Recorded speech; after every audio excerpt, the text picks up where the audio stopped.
So this next guy coming up is phenomenal. I was doing my trip throughout the U.S.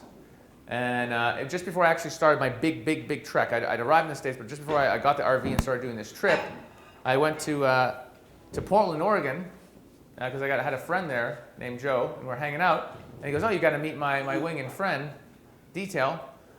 And I met him. We just started talking, and we were up till like 4 o'clock in the morning, our first night, just talking. And this guy has such an understanding of women, or females, as he likes to call them, that it's kind of uncanny. And he basically was that guy who he was such a nice guy.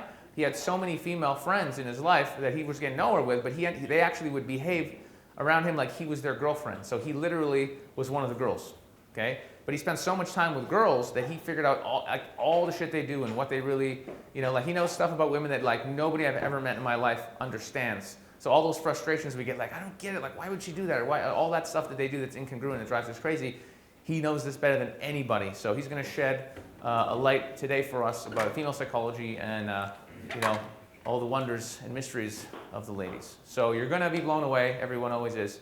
So it's my pleasure to bring him out here for you guys. And he's actually, we'll be, working together a lot on boot camps and stuff. So, yes. So, without further ado, go fucking crazy for Detail!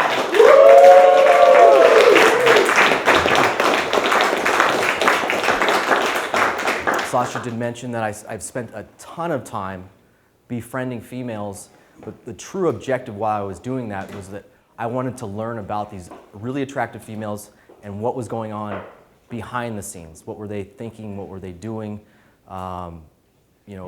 What were basically their thought processes. And so basically I did anything that I could to make them happy.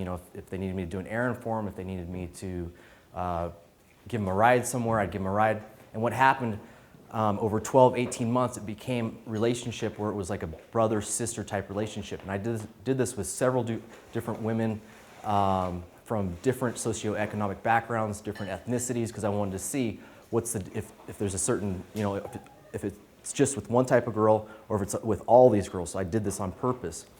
And I started doing this about 8 years ago.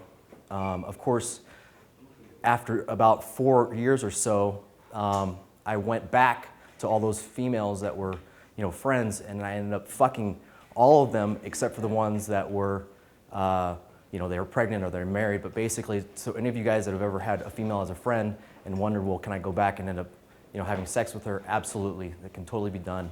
They'll be blown away. They'll say, whoa, your mind has totally shifted, and you're a different person. So about a week ago, Sasha asked me to do a talk on what females say but actually mean. He had an incident in San Diego. My big philosophy is women are absolutely phenomenal liars. And the reason for that, which should make sense, is on average females speak between 3,000 to 5,000 words per day, whereas men speak around 2,000 words or fewer. So ever since elementary school, women have been in groups of 3 on the playground talking about different social dynamics, whereas men were playing sports in the library, playing video games, whatever, wall ball. And because they have such a skill level of communication, they're able to say one thing but actually totally mean something else. So yes. If she does physically back off from that, like physically backs off, yeah. How do you play that moment? Just change the subject to something else. What she's saying is, I'm not ready for that right now. Maybe she's saying, I can't do public displays of affection. But if she's still standing there, it's still on. Just reframe, go in from a different direction. Try to transition her. Say, hey, see if she'll follow you somewhere. Let's go wander over here. Do something else. Notice something about on the wall. Well, actually, I could actually point out one of the things that I'll do is if this is more of a night sort of thing, it can also be in a day venue where there's a big event and you're talking to a female.